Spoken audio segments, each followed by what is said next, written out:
नमस्कार सभी को स्वामी विवेकानंद कंपटीशन सेंटर के ऑनलाइन प्लेटफॉर्म पर मैं महेश कुलेरी आप सभी का हार्दिक स्वागत करता हूं।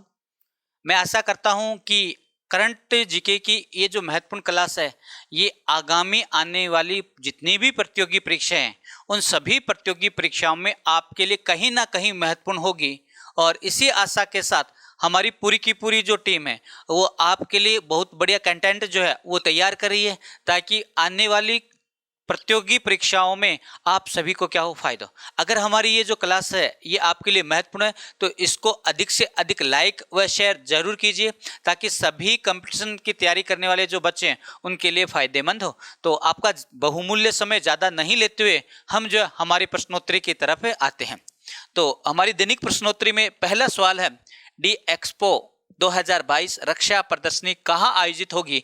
और हमारे सामने पहला जो ऑप्शन है वो गांधीनगर, बी जैसलमेर, सी इंदौर और डी लखनऊ। और इसका सही जो उत्तर होगा वो होगा गांधीनगर। यानी ये जो है ये एशिया की सबसे बड़ी रक्षा प्रदर्शनी है। पहली बात तो एशिया की सबसे बड़ी रक्षा प्रदर्शनी है। दूसरी, इसका आयोजन जो है वो गांधीनगर में 11 से 13 मार्च के मध्य होगा। तीसरी, भारत के रक्षा मंत्री जो है वो इसे एक महोत्सव के रूप में, रक्षा मंत्री कौन है? राजनाथ सिंह। इस रक्षा प्रदर्शनी को महोत्सव के रूप में क्या किए जा रहे हैं, सूचित। और इस रक्षा प्रदर्शनी का जो उद्देश्य है वो उभरते हुए भारत को विश्व के सामने प्रस्तुत करना। आप सबको पता है कि भारत जो है वो लगातार सबसे ज़्यादा जो है वो आयात जो वो रक्षा सामग्री की करता है। भारत इजराइल, रूस, अमेरिका इन देशों से लगातार रक्षा उपक्रम जो है वो क्या कर रहा है, एकत्रित कर रहा है। तो उसकी कमी करने के लिए, भारत में इन उपक्रमों को निर्मित करने के लिए ये जो प्रदर्शनी है ये हमारे लिए महत्वपूर्ण होगी। तो कहाँ पे होगी? गांधीनगर में 11 से 13 मार्च के मध्य। और ये जो है एशिया की सबसे बड़ी क्या है, रक्षा प्रदर्शनी मानी जाती है। दूसरी हम बात करते हैं कि जैसलमेर। और जैसलमेर में जैसे ही बात करते हैं तो एक युद्ध अभ्यास था जिसे बोलते हैं दक्षिण शक्ति, जो अब तक का सबसे बड़े युद्ध अभ्यासों में क्या किया जाता है, गिना जाता है। लगभग 30,000 से अधिक जो सैनिक वो इस दक्षिणी शक्ति युद्ध अभ्यास में शामिल हुए थे। हम बात करते हैं इंदौर। और इंदौर जो है ये तानसेन की जन्मभूमि है। तानसेन यहाँ से संबंध रखता है, इसीलिए यहाँ पर शास्त्रीय संगीत तानसेन महोत्सव का क्या किया गया था, आयोजन किया गया था। नेक्स्ट जो प्रश्न की बात करते हैं, खजुराहो नृत्य महोत्सव का आयोजन कहाँ किया गया। और हमारे सामने पहला जो ऑप्शन है वो मध्य प्रदेश, दूसरा जो ऑप्शन है इंदौर, तीसरा जो ऑप्शन है आगरा और चौथा ऑप्शन है जैसलमेर। और इसका सही जो उत्तर होगा वो होगा मध्य प्रदेश। और मध्य प्रदेश में स्थान है छतरपुर। छतरपुर में ये जो है ये क्या किया जाएगा, आयोजन किया जाएगा। और लगभग एक सप्ताह जो है, एक सप्ताह तक शास्त्रीय जो नृत्य है, शास्त्रीय जो नृत्य है इसका क्या किया जाएगा, आयोजन किया जाएगा। कहने का अर्थ है ये जो है ये शास्त्रीय नृत्य का क्या है, महोत्सव है। और कितने दिन चलेगा, लगभग एक सप्ताह तक ये चलेगा। इसका जो आयोजन है वो कौन करेगा, मध्य प्रदेश कला परिषद। मध्य प्रदेश कला परिषद जो है वो इसका क्या करेगी, आयोजन करेगी। अब अगर हम बात करें कि ये जो खजुराहो है इसका निर्माण 9वीं से 10वीं जो सदी है, 9वीं से 10वीं जो सदी है, इस सदी के मध्य चंदेल जो शासक थे, इन चंदेल शासकों के द्वारा इसका क्या किया गया, निर्माण किया गया। दूसरा, ये जो है ये यूनेस्को की विश्व धरोहर सूची में भी क्या रखते हैं, अपना स्थान रखते हैं।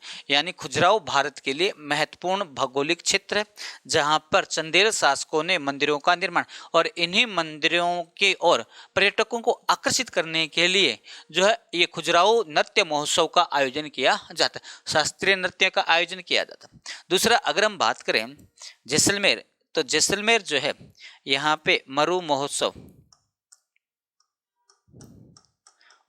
का क्या किया गया था, आयोजन किया गया था। थार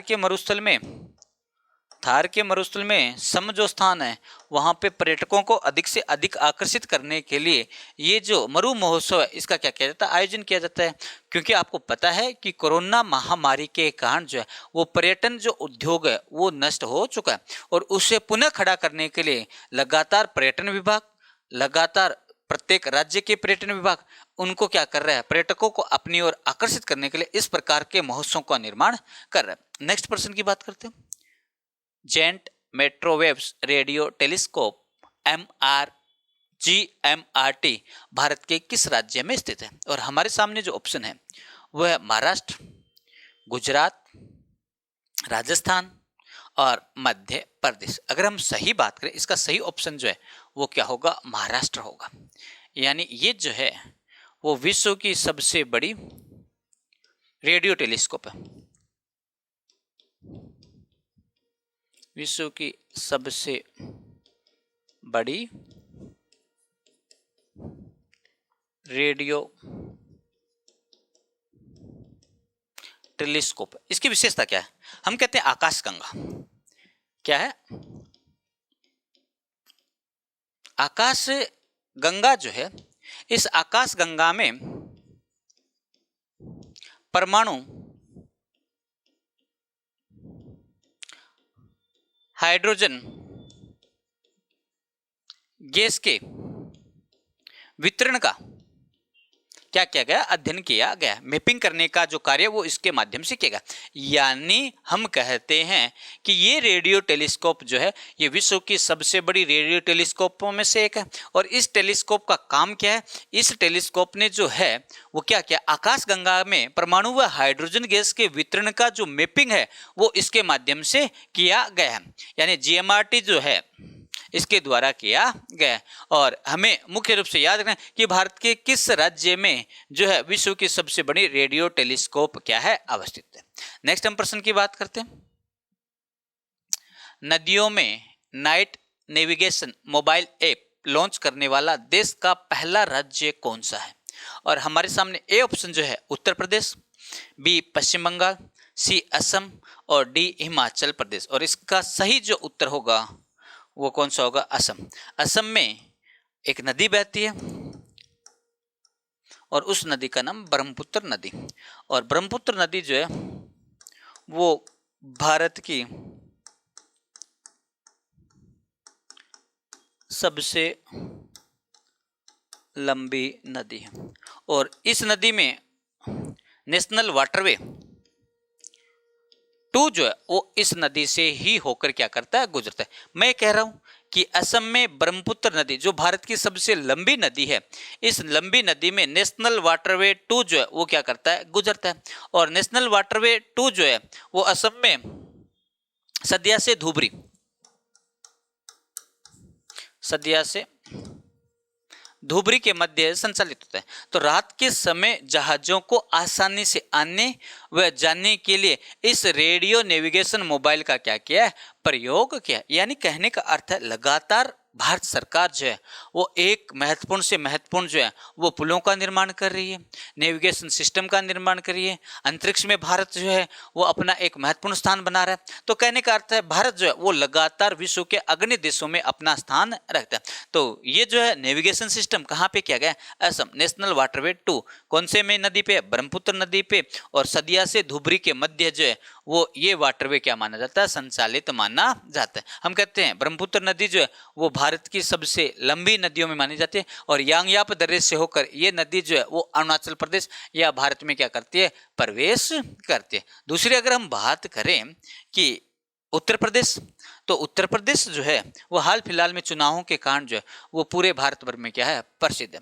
तो उत्तर प्रदेश आप सबको पता है भारत में सर्वाधिक गेहूं उत्पादक करने वाले राज्यों में जो स्थान है वो किसका माना जाता है, उत्तर प्रदेश का माना जाता है। और पश्चिम बंगाल जो है वो भारत में सर्वाधिक चावल का उत्पादन, उत्तर प्रदेश जो है वो गेहूं का सर्वाधिक उत्पादन करती है भारत में।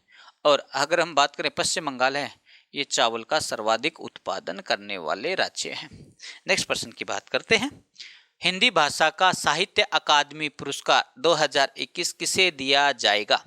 और हमारे सामने ऑप्शन है चंद्रभान ख्याल, दूसरा ऑप्शन दया प्रकाश सिन्हा, तीसरा मिथेश निर्मोही और चौथा है नमिता गोरवले। और इसका सही जो उत्तर होगा वो होगा दया प्रकाश। दया प्रकाश सिन्हा जो है इन्हें हिंदी का साहित्य अवार्ड जो है साहित्य अकादमी पुरस्कार प्रदान किया और इनकी पुस्तक है वो है सम्राट अशोक। सम्राट अशोक के लिए इन्हें यह जो पुरस्कार है ये क्या किया गया, प्रदान किया गया। अगर मैं बात करूं यहाँ पे कि दया प्रकाश सिन्हा जो है उन्हें 2021 का ये जो पुरस्कार है ये प्रदान किया है। और दूसरा अगर हम बात करें मिथेश निर्मोही, इन्हें जो है ये पुरस्कार जो है वो राजस्थानी भाषा के लिए प्रदान किया गया। यानी ये जो पुरस्कार है ये 24 भाषाओं के लिए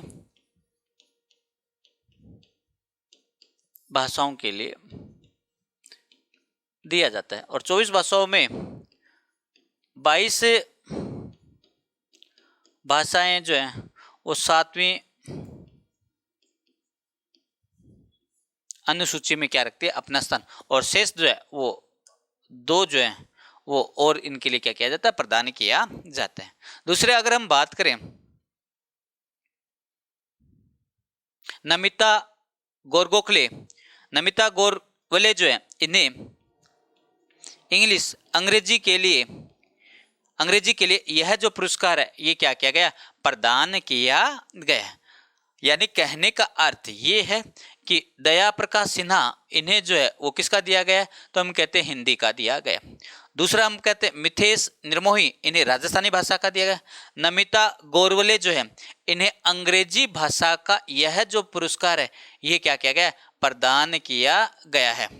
दूसरी हम बात करते हैं चंद्रभान ख्याल। चंद्रभान ख्याल जो है उन्हें उर्दू भाषा के लिए ये जो पुरस्कार है ये क्या क्या है, प्रदान। यानी उर्दू के लिए चंद्रभान ख्याल को, हिंदी के लिए दया प्रकाश को, राजस्थान के लिए मिथेश निर्मोही को और अंग्रेजी के लिए नमिता गोरवले को ये पुरस्कार क्या किया गया, प्रदान किया गया है। नेक्स्ट प्रश्न की बात करते हैं, जापान की पहली हाइड्रोजन से चलने वाली ट्रेन कौन सी है? और हम कहते हैं फुगाकू, हाईबारी, परम प्रवेगा और मेगलेव। और इसका सही जो उत्तर होगा वो होगा हाईबारी। ये जो है ये जापान की, हम कहते हैं जापान की पहली हाइड्रोजन से चलने वाली क्या है, ट्रेन। विश्व में सबसे पहले हाइड्रोजन से जो ट्रेन है वो कहां पे चलाई गई, तो हम कहते हैं जर्मनी। जर्मनी पहला देश है जिसने हाइड्रोजन से जो है वो ट्रेन चलाई। 2018 में जर्मनी में हाइड्रोजन से जो है वो ट्रेन प्रारंभ की गई। और ये जो ट्रेन है ये मुख्य रूप से जर्मनी के पश्चिमी जो भौगोलिक प्रदेश है यहाँ पे संचालित की गई।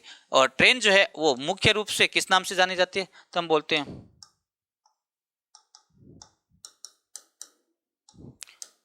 क्रोलियंट जो है वो ट्रेन है। यानी जर्मनी में ये जो ट्रेन है 2018 में चलाई हाइड्रोजन से चलन। और जापान की हाइबारी जो है वो पहली हाइड्रोजन ट्रेन है। दूसरा हम कहते हैं फुगाकू क्या है, ये विश्व का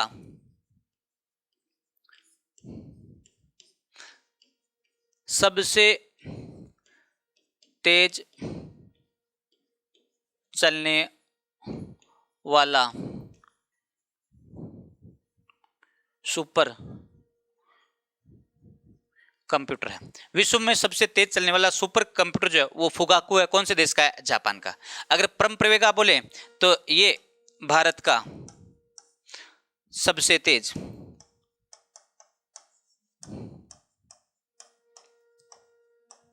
चलने वाला सुपर कंप्यूटर। तो हमें ये चीज याद रखनी है। अगर हम कहें मेगलेव क्या है, ये चीन की बुलेट ट्रेन, चीन की बुलेट ट्रेन जो है वो कौन से मैगलेव है। तो फुगाकू विश्व का सबसे तेज चलने वाला सुपर कंप्यूटर, हाइबरी जापान की पहली हाइड्रोजन ट्रेन, जबकि विश्व में सबसे पहले जो हाइड्रोजन ट्रेन थी वो कहाँ पे चली, वो जर्मनी में चली, और मैगवेल जो है वो चीन की जो है वो बुलेट ट्रेन। नेक्स्ट प्रश्न की बात करते हैं, सीडोम नौसेना वायु रक्षम प्रणाली का प्रशिक्षण कहाँ किया गया है, किस देश ने किया है। तो पहला ऑप्शन है रूस, दूसरा फ्रांस, तीसरा इजराइल, चौथा अमेरिका। और इसका अगर हम सही बात करें तो ये जो देश होगी इजराइल, यानी इजराइल जो है इसकी जो सीमा है वो कहाँ पे लगती है, भूमध्य सागर से लगती है। और भूमध्य सागर पर जो है इजराइल ने अपनी जो है वो समुद्री जो सेना है उसके लिए जो है और वायु रक्षा प्रणाली जो है उसकी क्या की है, उसका प्रयोग किया। यानी कहने का अर्थ है इजराइल ने सीडोम जो है वो अपनी नौसेना के लिए ये एक रक्षा प्रणाली है जिसको विदेशी जो आक्रमण उनको क्या कर सके, तहस नहस कर सके। और कौन से देश ने, इजराइल ने। और इजराइल की जो सीमा है वो किस तट के साथ लगती है, हम कहते हैं भूमध्य सागर के साथ लगती है। अगर हम बात करें भारत व रूस के मध्य जो युद्ध अभ्यास हुआ है उसका नाम है इंद्र। भारत और रूस के मध्य जो युद्ध अभ्यास हुआ उसे बोलते हैं इंद्र। दूसरा अगर हम बात करें भारत और फ्रांस के मध्य जो युद्ध अभ्यास हुआ, देखो भारत और फ्रांस के मध्य सबसे महत्वपूर्ण जो युद्ध अभ्यास हुआ वो तो हम कहते हैं वरुण। वरुण के बाद में दूसरा महत्वपूर्ण युद्ध अभ्यास है वो गुरुड़। तीसरा जो महत्वपूर्ण युद्ध अभ्यास है वो शक्ति। ये जो युद्ध अभ्यास हुए हैं ये भारत और फ्रांस के मध्य हुए हैं। अगर मैं कहूँ गरुड़ जो है वो थल सेना और शक्ति जो है वो वायु सेना के मध्य युद्ध अभ्यास हुआ है।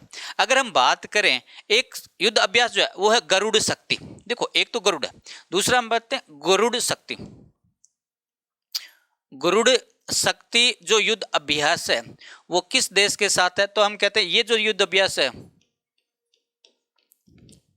वो इंडोनेशिया के साथ है। इंडोनेशिया और भारत के मध्य गरुड़ शक्ति युद्ध अभ्यास, हम कहते हैं फ्रांस के साथ शक्ति, गरुड़ और वरुण युद्ध शक्ति अभ्यास जो है उसका क्या किया जाता है, आयोजन किया जाता है। उसका क्या किया जाता है, आयोजन किया जाता है। दूसरा अगर हम बात करें अमेरिका, और अमेरिका के साथ जो भारत का युद्ध अभ्यास है वो है वज्र जो है वो अमेरिका के साथ जो है वो क्या किया जाता है, आयोजन किया जाता है।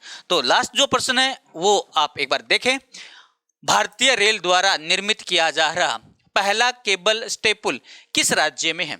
और हमारे सामने ऑप्शन है असम पहला, बी ऑप्शन है अरुणाचल प्रदेश, सी है जम्मू कश्मीर और डी है पंजाब। अगर हम इसका सही उत्तर की बात करें तो इसका सही उत्तर होगा जम्मू कश्मीर। इसका सही जो उत्तर होगा वो जम्मू कश्मीर होगा। जम्मू कश्मीर में अगर हम बात करें रेल मार्ग है, हम कहते हैं कटरा से रियासी के मध्य एक रेल मार्ग बनने जा रहा है और इसमें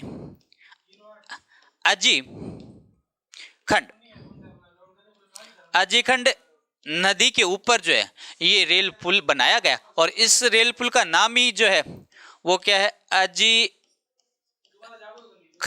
रेल पुल के नाम से क्या क्या है संबोधित। यानी कहने का अर्थ जम्मू कश्मीर में तार के ऊपर जो है केवल और भारतीय रेलवे द्वारा लगातार जो है वो अपने अग्रणी जो कार्यक्रम है उनके अंदर ये जो पुल है ये अपना महत्वपूर्ण स्थान रखेंगे।